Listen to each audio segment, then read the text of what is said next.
Hello everyone. आज हम लोग स्टार्ट करेंगे आरसीडी का new chapter, chapter number 3, that is about regulatory actions.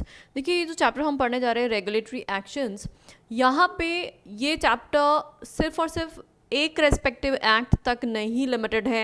यहाँ पे कंपनीज एक्ट के प्रोविजन भी पढ़ेंगे, सैबी के प्रोविजन भी पढ़ेंगे, फैमा की गाइडलाइन, आरबीआई की गाइडलाइन, एफसीआरए। तो यहाँ पे different different act and regulations में अथॉरिटीज़ कौन कौन से रेगुलेटरी एक्शंस ले सकती है उसके बारे में हम लोग पढ़ेंगे। तो बहुत ही इंटरेस्टिंग चैप्टर है ये। अच्छा, सबसे पहले हम स्टार्ट करेंगे कंपनीज एक्ट से।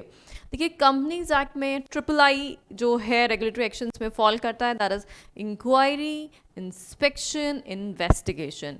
Inquiry, inspection, investigation, triple I की हम लोग बात करेंगे सबसे पहले। तो इंक्वायरी एंड इंस्पेक्शन सबसे पहले हम वो डिस्कस करेंगे। सेक्शन 206 से लेकर के 209 में सेक्शंस कवर किए गए हैं जो इंक्वायरी एंड इंस्पेक्शन की बात करते हैं। इन्वेस्टिगेशन जो है वो अलग है। पहले हमें ये समझना पड़ेगा कि इंक्वायरी क्या होता है, इंस्पेक्शन क्या होता है ना। What is inquiry, what is inspection. देखिए, जब भी आप किसी डॉक्यूमेंट को एग्जामिन करना चाहते हैं तो आप क्या करते हैं, उसको इंस्पेक्ट करते हैं। Whenever you want to inspect any books, papers, documents, तो उसके लिए क्या टर्म यूज़ करते हैं, इंस्पेक्शन। वेयर एज अगर किसी पर्सन से कोई इंफॉर्मेशन या डॉक्यूमेंट डिमांड करते हैं तो उसको क्या बोलते हैं, इंक्वायरी बोलते हैं। ओके अच्छा, अब कुछ बच्चे ना इंक्वायरी की स्पेलिंग ऐसे भी लिखते हैं और कहीं पे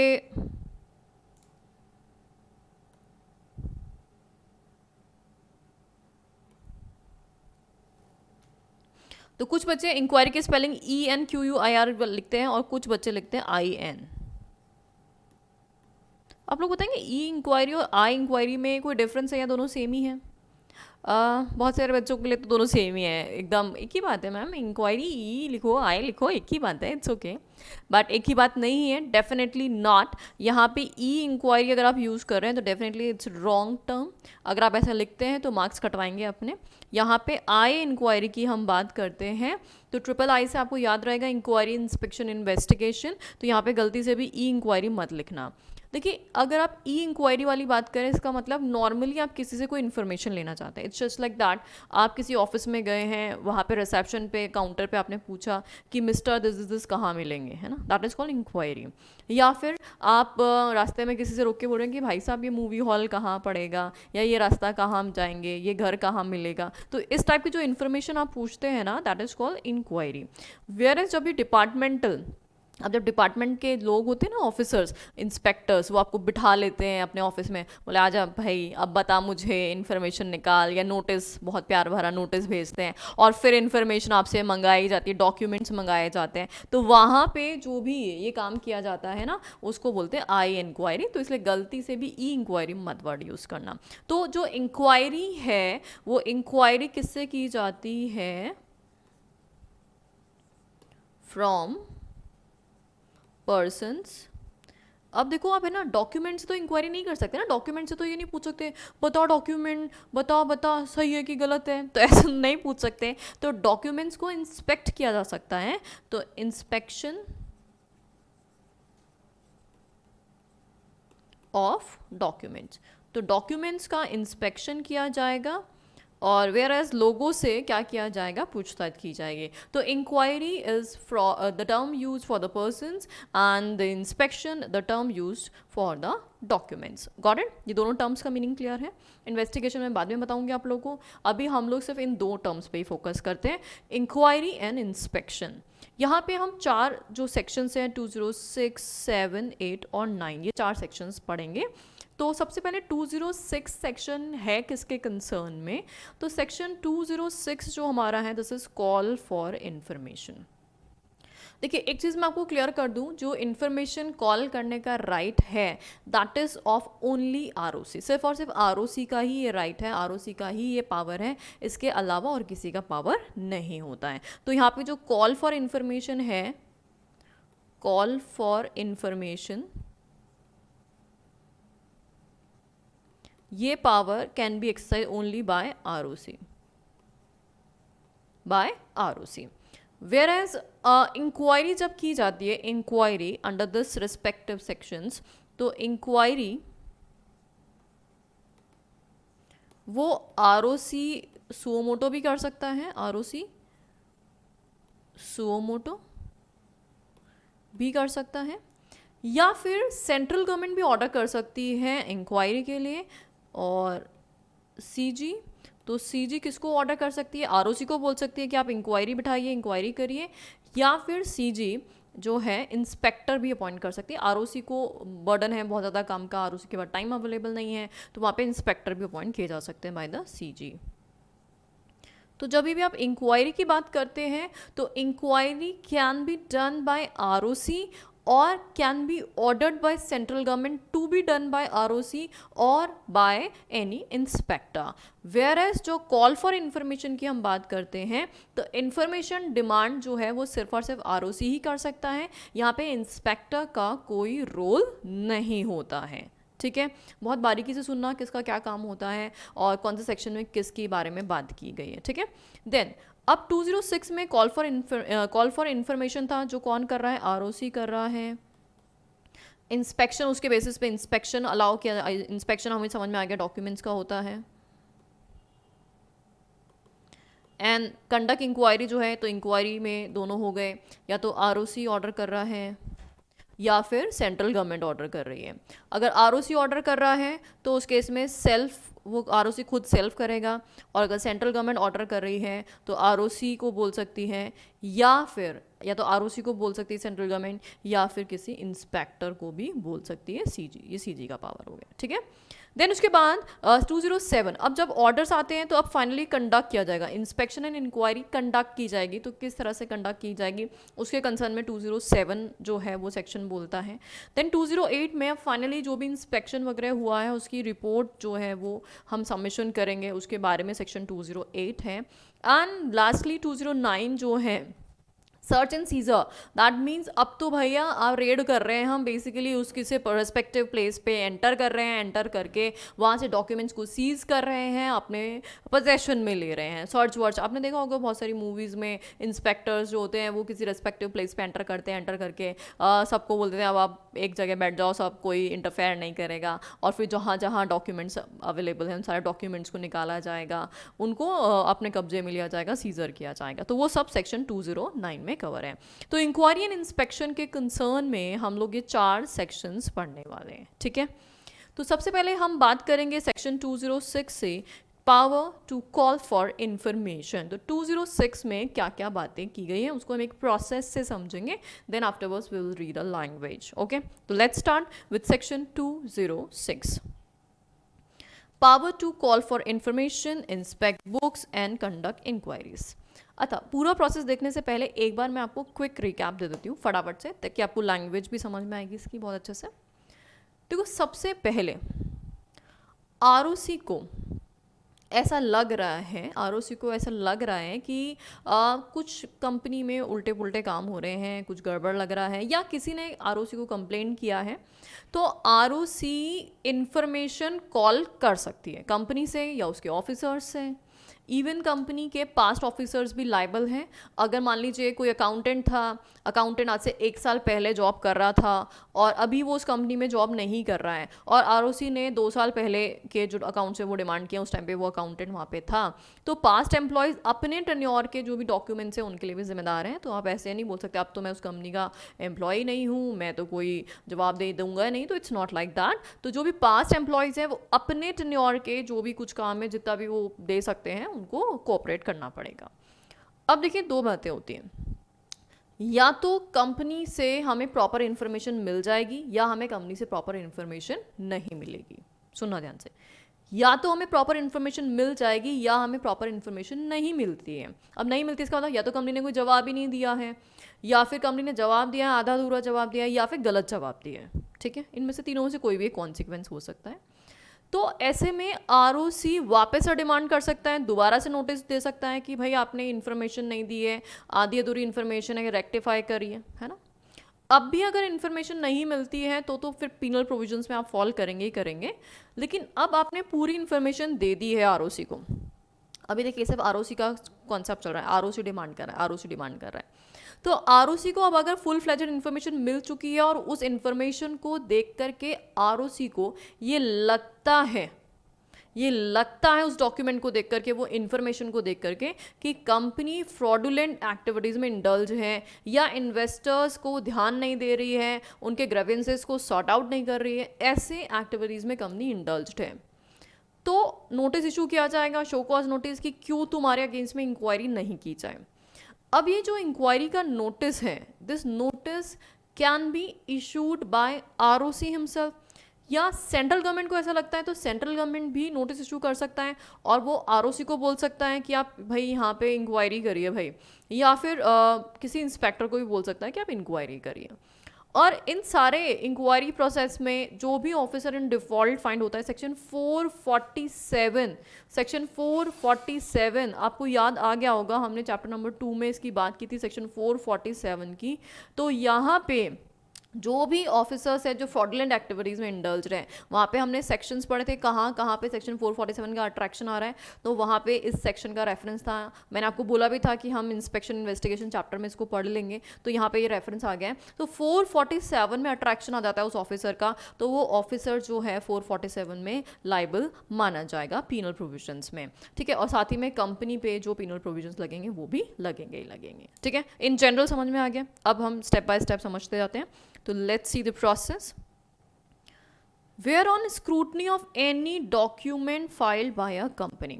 company time to time ROC को बहुत सारे डॉक्यूमेंट्स फाइल करती है, उसकी स्क्रूटनी चल रही थी, तो आरओसी को डाउट हो गया किसी डॉक्यूमेंट को देख करके, या फिर any information received by ROC, या फिर किसी पर्सन ने कंप्लेन कर दी है कंपनी के अगेंस्ट में, मान लो कोई इन्वेस्टर ही पहुंच गया कि यार ये तो हमारा ध्यान ही नहीं देते हैं, हमारी ग्रीवेंसेस कब से पेंडिंग चल रही है, पता नहीं क्या किए जा रहे हैं, तो ऐसा कुछ कंप्लेन या कोई इन्फॉर्मेशन कहीं से, मतलब खुफिया इन्फॉर्मेशन मिल गई कहीं से, तो इन दोनों में से कोई भी इवेंट हो सकता है। देन क्या होगा, ही में बाय रिटन नोटिस, देखिए जो भी होता है आरओसी की तरफ से सब कुछ राइटिंग में होगा। ओरल कम्युनिकेशन के लिए कंपनी जवाब देने के लिए बिल्कुल रिस्पॉन्सिबल नहीं है। मान लीजिए आरओसी ने उठा के फ़ोन लगा दिया कंपनी के कंपनी सेक्रेटरी को, अरे भाई क्या कर रहे हो, जवाब दो, तो वहाँ पे आरओसी इज़ नॉट रिस्पॉन्सिबल। लेकिन अगर राइटिंग में आपको नोटिस मिल गया है तो ऑफ कोर्स आप रिस्पॉन्सिबल माने जाएंगे। तो यहाँ पे कैसा नोटिस दिया है, रिटन नोटिस दे दिया है, he may by written notice require the company.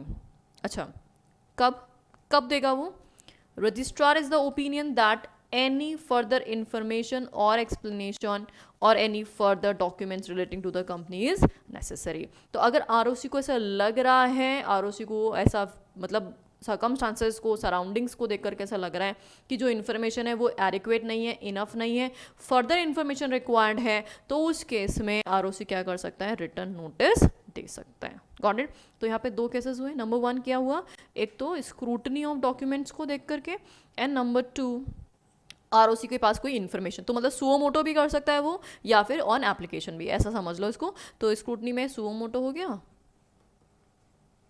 खुद से भी कर सकता है, या किसी पर्सन की एप्लीकेशन पे भी या इन्फॉर्मेशन पे भी कर सकता है। इन्फॉर्मेशन तो किसी और ने बोला वैसे भी कर सकता है। और कब, जब उसका ओपिनियन फ्रेम हो जाता है कि जो इन्फॉर्मेशन है वो आधी अधूरी इन्फॉर्मेशन है, हमें कुछ और इन्फॉर्मेशन कंपनी से लेनी चाहिए। तो कॉल फॉर इन्फॉर्मेशन के लिए 206 में आरओसी ने कंपनी को नोटिस थमा दिया है। ठीक है, आगे बढ़ते हैं।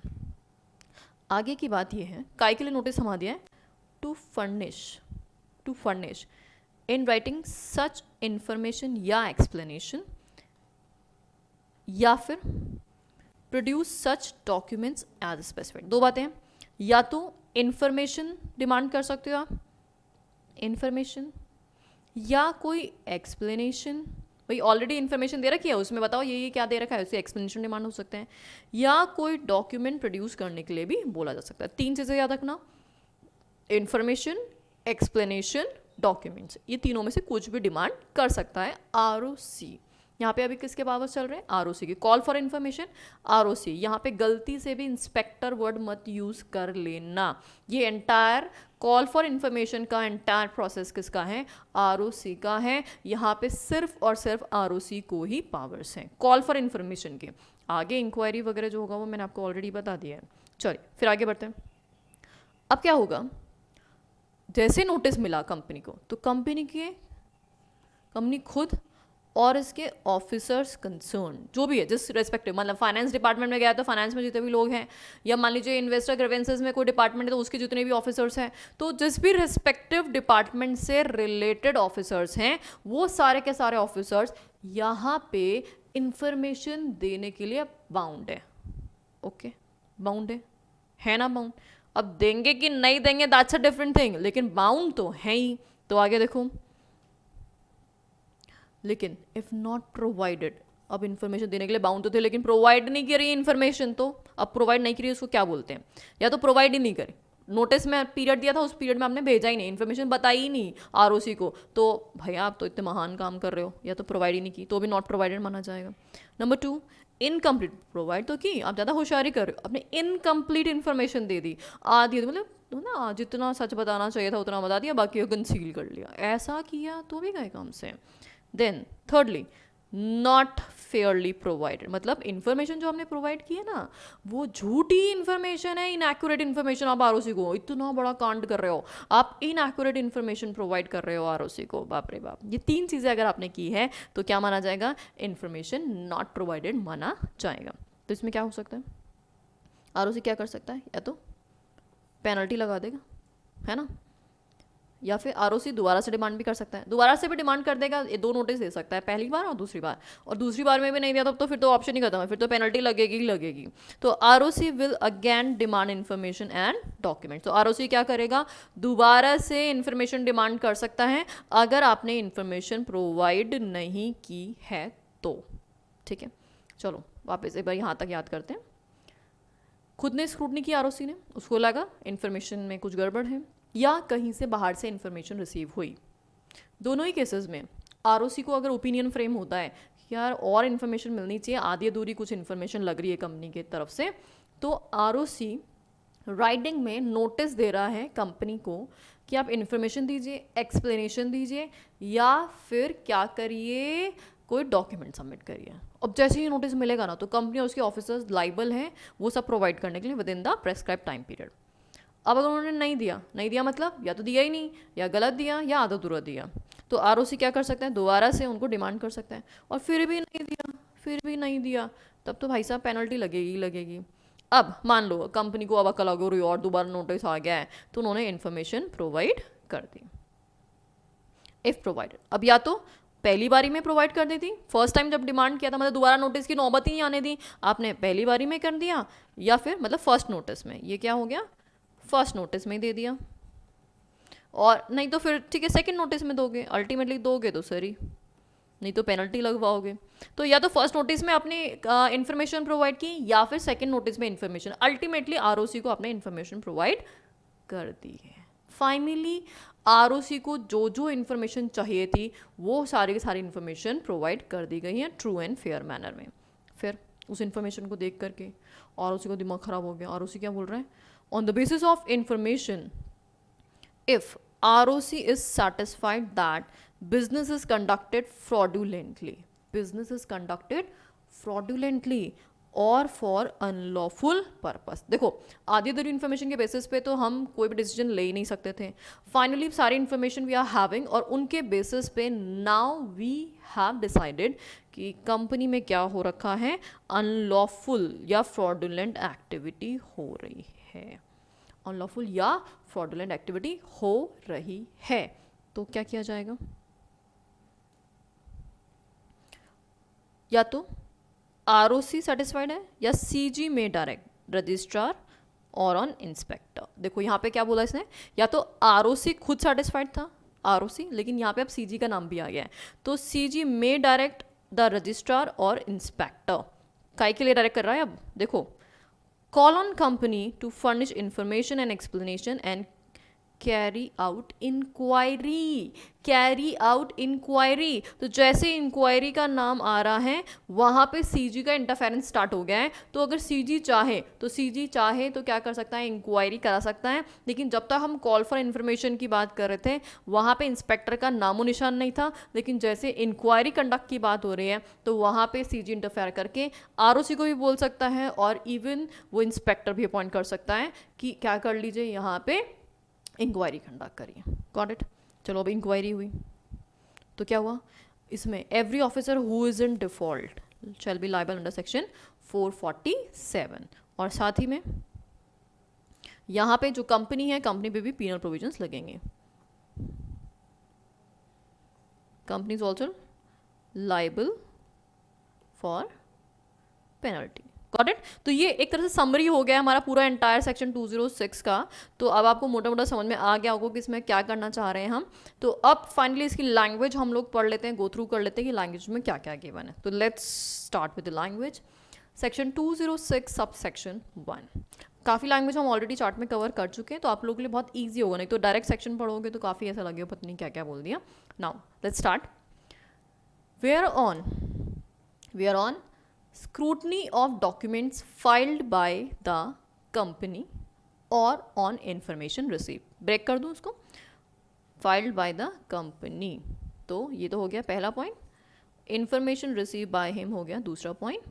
the registrar is the opinion that any further information या explanation या any document, तो क्या क्या चाहिए उसको, information चाहिए, explanation चाहिए या documents चाहिए. तीन चीज़ें चाहिए, information, एक्सप्लेनेशन, डॉक्यूमेंट्स. ठीक है, ये तीनों में से कोई भी चीज़ चाहिए. Relating to the company is necessary he may by written notice. Written notice देगा. रिक्वायर्ड द कंपनी क्या, furnish in writing such information या एक्सप्लेनेशन या फिर documents within such reasonable time. अब उसमें बोल देगा कि भैया 15 दिन में, 2 हफ्ते में सबमिट करो. तो जो भी नोटिस में लिखा हुआ है उस रिस्पेक्टिव पीरियड में कंपनी और उसके ऑफिसर्स बाउंड हैं उस इन्फॉर्मेशन को प्रोवाइड करने के लिए. तो यहाँ पे सबसे पहले तो हमने सबसेक्शन 1 में क्या किया, नोटिस इशू किया है. तो ये किसकी बात कर रहा है, इशुएंस ऑफ नोटिस.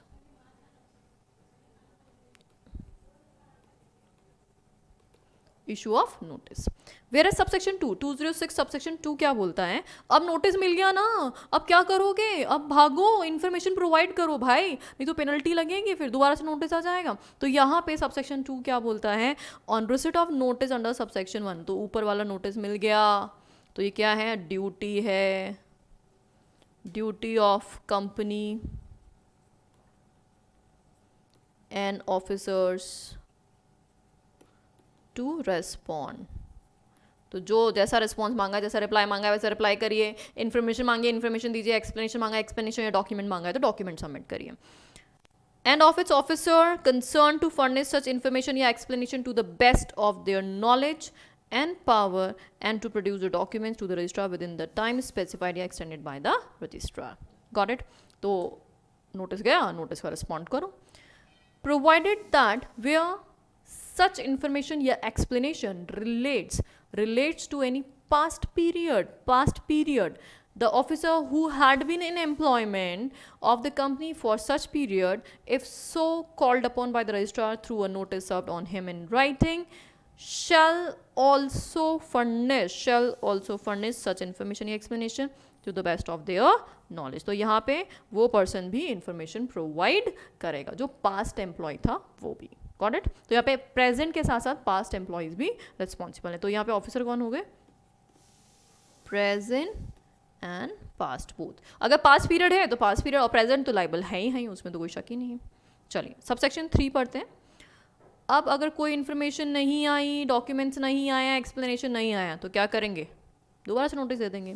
तो इफ नो इन्फॉर्मेशन या explanation is furnished to the registrar within the time specified under subsection 1, या फिर if registrar on examination of documents furnished is of the opinion that the information or explanation is inadequate. मैंने आपको 3 बातें बताई थी ना, या तो इन्फॉर्मेशन दी नहीं गई है या फिर inadequate है, आधी अधूरी है, या फिर registrar is satisfied on the scrutiny of documents furnished that unsatisfactory state of affairs exists in the company and does not disclose a full and fair statement of the information required. तो full information नहीं है, partial information है. तो 3 points हो गए यहाँ पे covered. तो कौन कौन से हो गए, not provided information, not provided, not given, या फिर partial given,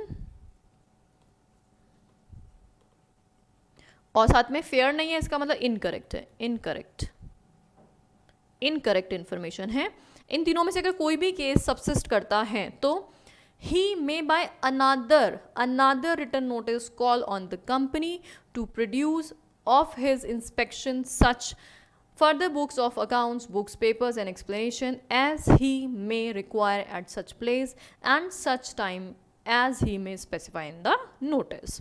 Provided that before any notice is served under this subsection, the registrar shall record his reason in writing for issuing such notice. अब तो क्योंकि दूसरा notice आप issue कर रहे हो तो रीजन जरूर लिख देना, रीजन डेफिनेटली रिकॉर्ड किए जाएंगे. तो यहाँ पे क्या किया जा रहा है, सेकेंड नोटिस इशू किया जा रहा है. If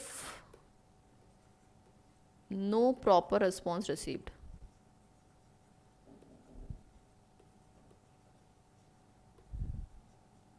on first notice. Obviously second notice तभी दिया जाता है ना कि जब आपको पहली बार में सही रिस्पॉन्ड नहीं मिला. अगर पहली बार में सही रिस्पॉन्ड मिल जाता तो सबसेक्शन 3 की जरूरत ही नहीं पड़ती. तो अगर नहीं दिया, अब नालायक कंपनी है तो है, इट्स ओके, कोई बात नहीं, दोबारा से फ़ोन तो लगाया जाएगा, दोबारा से बात तो की जाएगी. अब यहाँ पे फ़ोन तो ऑब्वियसली नहीं लग सकता, तो यहाँ पे नोटिस दिया जाएगा. यहाँ पे हम कोई भी काम ओरली नहीं किया जाएगा. हर चीज़ के एविडेंस होते हैं, इसलिए राइटिंग में ही रिकॉर्ड किया जाएगा. ठीक है, चलिए नेक्स्ट आगे बढ़ते हैं. अब है section 206 subsection 4.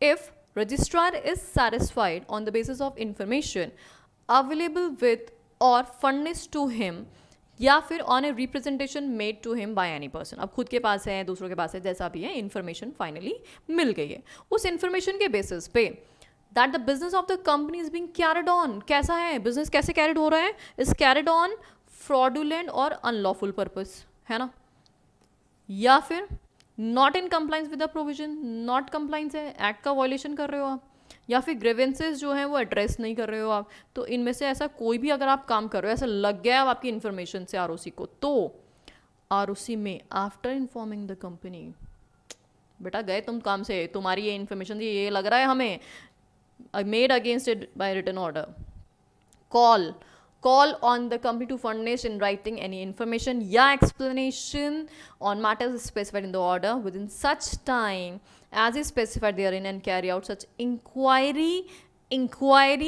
as he deems fit after providing the company reasonable opportunity of being heard. तो ये अपॉर्चुनिटी दी थी ना हमने, दोबारा से रिटर्न ऑर्डर दे दिया उनको, बताओ तुम्हारे अगेंस्ट में क्यों नहीं इंक्वायरी की जाए, शो कॉज नोटिस दे दिया हमने. अब तो अगर कंपनी अब जवाब नहीं दे पा रही तो इंक्वायरी स्टार्ट कर दो कंपनी के अगेंस्ट में. अब इसका मतलब इंक्वायरी इनिशिएट होगी कंपनी के अगेंस्ट में.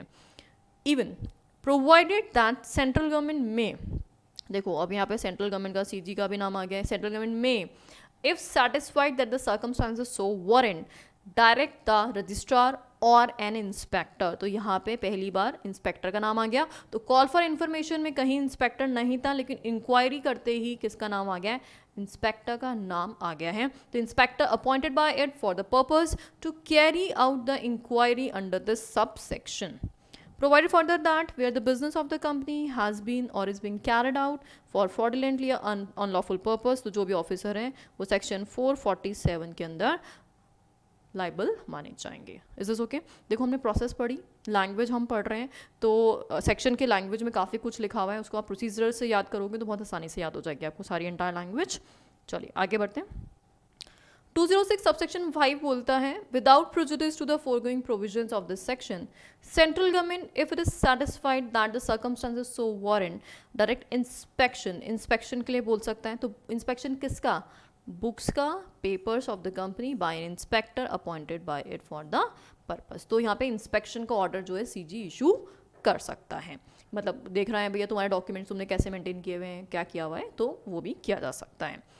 And then the central government may, having regard to the circumstances by general or special order, authorize any statutory authority to carry out the inspection of books of accounts of a company or class of companies. तो यहाँ पे क्या कर सकता है, कोई भी special order या पास करके अथराइज स्टैट्यूटरी अथॉरिटी को भी यहाँ पे इंस्पेक्शन के ऊपर इंस्पेक्टर के लिए बोला था, और यहाँ पे स्टैट्यूटरी अथॉरिटी को बोल सकता है. जैसे मान लो यहाँ पे सीजी तो पहले तो ऑपरेशंस ऑफ लॉ देख रहा था, देखते देखते पता चल यार यहाँ पे टैक्स के विजन भी चल रहे हैं, तो इनकम टैक्स अथॉरिटी को इन्फॉर्म कर दिया, चाहो तुम भी देखो तुम्हारा वहाँ पे मतलब मस्त वहाँ पे काम होएगा, अभी कंपनी ने बहुत सारे घोटाले किए हुए हैं, तो उनको इन्फॉर्म कर दिया, और वो जो स्टैट्यूटरी अथॉरिटी है वो जा करके वहाँ पे अपना इंस्पेक्शन स्टार्ट कर दे रही है. तो तो ऐसा होता है मोस्ट ऑफ द केसेस में, यू विल फाइंड कि एक कंपनी पर अगर कोई एक एक्शन चल रहा है ना, उसके साथ साइमल्टेनियसली सारे एक्शन स्टार्ट हो जाते हैं, इन्फॉर्म कर देते हैं। जैसे मान लो अगर किसी कंपनी में जीएसटी डिपार्टमेंट के रेट लगे तो वो इमीडिएटली इनकम टैक्स वालों को भी इन्फॉर्म कर देंगे और धमाधम दोनों मिलकर रेट लगाएंगे, तो ऐसा हो सकता है ना। And lastly 206 subsection 7 says if a company fails to furnish any information या explanation or produce any document required under this section, the company and every officer of the company who is in default shall be punishable with a fine which may extend to 1 lakh rupees, 1 lakh rupees. And in case of continuing failure, continuous offense हो गया, मतलब मैंने बोला था कल तक आ जानी चाहिए और अभी आप 10 दिन हो गए अभी तक भी नहीं दे रहे, तो कंटिन्यूइंग फेलियर चल रहा है, तो with additional fine which may extend to 500 rupees for every day, हर दिन के 500 रुपये, हर दिन के 500 रुपये पर डे, 500 रुपये का आपका फ़ाइन बढ़ता जाएगा after first during which failure continue, क्योंकि पहले दिन तक तो हमने 1 लाख रुपये तक का फ़ाइन लगा ही दिया है, एंड देन उसके बाद कंटिन्यूस अगर ये ऑफेंस चलता रहेगा तो हर दिन के 500 रुपीज़ पर डे आपके ऊपर फाइन इम्पोज किया जा सकता है। तो this is what all about section 206। तो 206 में हमने कॉल फॉर इन्फॉर्मेशन की बात की। इन्फॉर्मेशन मिलने के बाद आपको ये लगता है कि कंपनी जो है उसमें घोटाला चल रहा है, फ्रॉडुलेंट एक्टिविटी है, तो उस केस में एक शो कॉज नोटिस दे करके कंपनी के अगेंस्ट में इंक्वायरी स्टार्ट की जा सकती है।